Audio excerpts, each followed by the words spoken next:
दोस्तों लैंग्वेज शुरू करने से पहले मैं आपको LLM means large language model के बारे में थोड़ी बहुत बातें करके थोड़ा बैकग्राउंड बता के फिर लैंग्वेज पे जंप मारने वाला हूँ।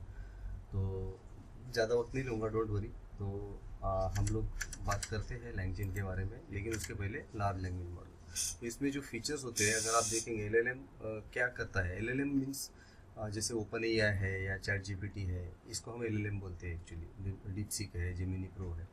ये क्या करता है, एलएलएम आपके लिए टेक्स्ट जनरेट करता है या इमेजेस, ऑडियो या वीडियो, ये सारा इसमें से कुछ ना कुछ जनरेट करता है। और भी कुछ होगा, लेकिन मैं आपको मोटा मोटा बता रहा हूँ एक्चुअली कि और वो स्टेटलेस होता है। आप ऐसे एज्यूम कर सकते हो कि आपके बारे में वो याद नहीं रखता जनरली। हाँ, अब इसको एकदम आप ये मत पकड़ो, क्योंकि आजकल थोड़ा स्मार्टनेस आ गया है चैट जीपीटी में वगैरह, बट आप ऐसे समझो कि वो उनकी जिम्मेदारी नहीं है। वो आउट ऑफ ये कॉन्टेक्ट कर रहे हैं वो लोग एक्चुअली। और वो इंटरनली कोई टूल कॉल नहीं करता, आपके टूल कॉल नहीं करता। इंटरनल आप वेदर पूछोगे तो वो इंटरनली खुद का जो टूल है वो कॉल करके आपको वेदर बता देगा आज का एक्चुअली। बट आपके पास अगर कोई टूल है, जैसे आपका कोई भी प्रोजेक्ट है, जैसे मान लो आपका फ्लाइट में inventory system, flight management system है, या कोई भी लीगल सॉफ्टवेयर है, मेडिकल सॉफ्टवेयर है, तो उसका कोई फंक्शन है, टूल्स है, फंक्शन बना रखे आपने यूज़र बनाने के लिए, यूज़र का डाटा लेने के लिए या कुछ भी, तो वो आपका टू कॉल नहीं कर पाएगा एक्चुअली। और वो लूप भी नहीं कर सकता, डिसीजन लेता है, उसको पता है, लेकिन वो टास्क को पूरा शुरू से एंड तक ख़त्म नहीं कर पाएगा। जैसे आप मल्टी स्टेप प्रोसेस जो होती है एक्चुअली, जिसमें मान लो आपको फ़्लाइट इन्वेंट्री टिकट है, इसमें आपको सर्च करना है सबसे पहले फ़्लाइट सोर्स और डेस्टिनेशन का, फिर टाइमलाइन मैच करना है कि नहीं मुझे मिडनाइट का ट्रेन नहीं चाहिए, फ़्लाइट नहीं चाहिए।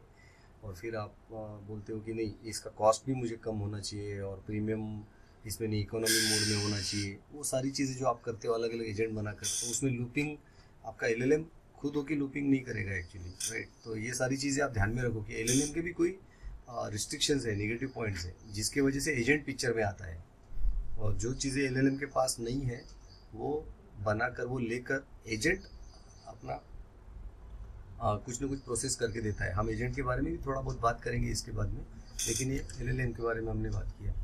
तो अभी देखिए हमको एजेंटिक एआई क्यों चाहिए, हमें एजेंट्स क्यों चाहिए रहते हैं, एजेंट्स में ऐसा क्या होता है जो एलएलएम में नहीं होता है एक्चुअली। अगर आप देखेंगे एलएलएम्स टेक्स्ट या इमेजेस या वीडियो ऑडियो जनरेट कर सकता है, ठीक है, लेकिन वो पूरा टास्क परफॉर्म नहीं करके देगा आपको पूरी तरह से। उसको अगर परफॉर्म करना है तो आपको उसको मेमोरी और बाकी सारी चीज़ें जैसे टूल्स है या डिसीजन मेकिंग कैपेबिलिटीज़ है, लूपिंग है, वो सारे फीचर्स उसको रहेंगे। तो उसको बोलते हैं एजेंट्स। मतलब एजेंट्स क्या होता है कि एजेंट्स के पास एलएलएम भी होता है, लेकिन बाकी चीज़ें भी होती है, जैसे वो लूप भी हो सकता है, उसके पास मेमोरी भी होती है, वो सेव भी कर सकता है आपका कुछ भी डाटा, करंट स्टेटस भी सेव करता है। तो जब दो एजेंट या एक से ज़्यादा एजेंट एक दूसरे के साथ बात करके कोई चीज़ों को परफॉर्म करते हैं तो उसको एजेंटिक एआई बोला जाता है एक्चुअली। तो बहुत सारे एग्जांपल एग्जिस्ट करते हैं दुनिया में। अगर आप N8N देखेंगे, जैपियर देखेंगे, या एक्चुअली कोई भी वर्कफ्लो का सिस्टम देखेंगे, तो आपको पता चलेगा कि सारे एजेंट के सिस्टम डिफरेंट डिफरेंट एजेंट बना के एक दूसरे से बात करते हैं, स्टेटस शेयर करते हैं और एग्जीक्यूट करते हैं एक्चुअली। कौन क्या काम करेगा, अपनी कैपेबिलिटी बताना एक्चुअली, राइट। तो वो सब करते हैं। तो एजेंट्स आपके टूल्स यूज़ कर सकता है, डिसीजंस ले सकता है, बिकॉज उसके पास इंटेलिजेंस होता है। इंटेलिजेंस कहाँ से आता है, एलएलएम के पास। तो एलएलएम मतलब एजेंट का एक पार्ट हुआ है एक्चुअली। एजेंट बहुत बड़ी चीज़ है, उसके बाद और भी ज़्यादा फीचर्स होते हैं।